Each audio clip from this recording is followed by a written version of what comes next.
بسم اللہ الرحمن الرحیم۔ السلام علیکم، آپ دیکھ رہے ہیں میرا یوٹیوب چینل لرننگ آف اسلام۔ آج ہم بات کریں گے حضرت عائشہ صدیقہ رضی اللہ تعالیٰ عنہ کے بارے میں۔ ام المؤمنین حضرت عائشہ صدیقہ رضی اللہ تعالیٰ عنہ حضور پاک صلی اللہ علیہ وآلہ وسلم کے نکاح میں شوال کے مہینے میں آئیں اور شوال کے مہینے میں ہی آپ کی رخصتی ہوئی۔ حضرت ابو عمر فرماتے ہیں کہ ام المؤمنین اسی وجہ سے یہ بات بہت پسند کرتی تھیں کہ ان کے خاندان اور دوسرے تعلق دار لوگوں کی خواتین بھی اپنے خاوند کے پاس شوال کے مہینے میں ہی جائیں۔ ام المؤمنین حضرت عائشہ کے فضائل میں سے ہے کہ حضور پاک صلی اللہ علیہ وآلہ وسلم نے آپ کے علاوہ کسی دوسری کنواری عورت سے شادی نہیں فرمائی، اور حضور پاک صلی اللہ علیہ وآلہ وسلم اپنی تمام ازواج مطہرات میں سے حضرت عائشہ سے سب سے زیادہ محبت فرماتے تھے، یہاں تک کہ آپ اگر کسی چیز کی خواہش کرتی تو آپ صلی اللہ علیہ وآلہ وسلم پورا فرماتے۔ ایک سفر کا واقعہ ہے کہ حضور پاک صلی اللہ علیہ وآلہ وسلم نے ام المؤمنین حضرت عائشہ کو نہ پایا تو فرمایا، ہائے میری دلہن۔ یہ الفاظ امام احمد علیہ الرحمہ نے نقل کیے ہیں۔ حضرت عائشہ فقہ کی بہت بڑی عالمہ اور فصاحت کی دولت سے مالا مال تھیں، نیز آپ نے رسول اللہ صلی اللہ علیہ وآلہ وسلم سے باکثرت احادیث روایت کی ہیں۔ آپ عرب کی تاریخ اور اشعار کی بھی بہت بڑی عالمہ تھیں۔ یہی وجہ ہے کہ صحابہ کرام اور تابعین کی بہت بڑی جماعت نے آپ سے احادیث روایت کی ہیں۔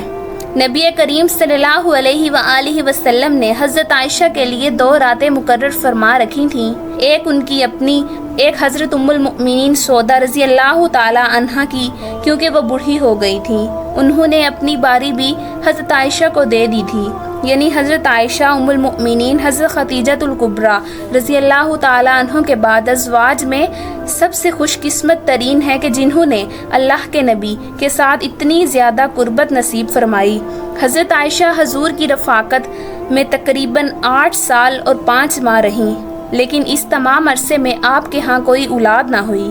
جب نبی کریم صلی اللہ علیہ وآلہ وسلم کے صاحبزادے جناب سعدینہ حضرت ابراہیم رضی اللہ تعالیٰ عنہ کی حضرت ماریہ رضی اللہ تعالیٰ عنہ کے بدن اقدس سے پیدائش ہوئی تو حضور کی باقی تمام بیویاں عرش کھانے لگیں اور انہیں یہ بات گرہا گزری۔ حضرت ابو جعفر سے روایت ہے کہ رسول اللہ صلی اللہ علیہ وآلہ وسلم کچھ دنوں تک حضرت ماریہ کے پاس نہ گئے، کیونکہ آپ صلی اللہ علیہ وآلہ وسلم کی باقی ازواج پر وہ گراہ گزرتی تھی اور ان پر رشک کھاتی تھی، مگر ان سب میں سے سب سے زیادہ رشک حضرت عائشہ کو تھا، کیونکہ وہ بے اولاد تھیں اور انہیں اولاد کی شدید خواہش بھی تھی۔ حضرت عائشہ رضی اللہ تعالی عنہ فرماتی ہیں، جب حضرت ابراہیم علیہ السلام پیدا ہوئے تو رسول اللہ صلی اللہ علیہ وآلہ وسلم ان کو لیے میرے پاس آئے اور فرمایا، اے عائشہ میرے ساتھ اس کی شباہت کو دیکھو، یہ میرے ساتھ کتنا ملتا ہے۔ تو میں نے کہا، مجھے کوئی شباہت نہیں دکھائی دیتی۔ فرمایا کہ تو نے اس کے گورے رنگ اور گوشت کو نہیں دیکھا؟ میں نے کہا، جو دائی یا اونٹنی کے دودھ سے پالا جاتا ہے وہ گورا اور موٹا فربا ہوا کرتا ہے، جس کے بارے میں ایک اور روایت بھی موجود ہے جس میں سے یہ الفاظ ہیں کہ حضرت عائشہ نے عرض کیا، جسے بھیڑ کا دودھ پلایا جائے وہ فربا اور گورا ہوتا ہے۔ ام المؤمنین حضرت عائشہ نے یہ کیوں فرمایا، جس کے بارے میں محمد بن عمرو کہتے ہیں، رسول اللہ صلی اللہ علیہ وآلہ وسلم کی چند راز بھیڑ بکریاں حضرت ابراہیم علیہ السلام کے واسطے مخصوص تھیں اور ایک اونٹنی کا دودھ بھی انہی کے لیے خاص تھا۔ یہی وجہ تھی کہ ان کا اور ان کی والدہ کا جسم اچھا تھا۔ ناظرین، یہاں آپ کو ایک اور اہم بات بتاتے چلیں کہ سیدنا عائشہ رضی اللہ تعالیٰ عنہ کی کنیت ام عبداللہ تھی، لیکن عبداللہ آپ کی اولاد نہیں تھے بلکہ آپ کے بھانجے تھے، جو کہ حضرت عبداللہ بن زبیر رضی اللہ تعالیٰ عنہ ہیں۔ جب ان کی ولادت ہوئی تو رسول کریم صلی اللہ علیہ وسلم نے ان کے منہ میں اپنا لعاب شریف رکھا تو حضور پاک صلی اللہ علیہ وآلہ وسلم حضرت عائشہ سے فرمایا کہ عبداللہ ہے اور تم ام عبداللہ ہو۔ حضرت عائشہ فرماتی ہیں کہ اس کے بعد سے ہمیشہ میری کنیت ام عبداللہ رہی، جبکہ میری کوئی اولاد نہیں تھی۔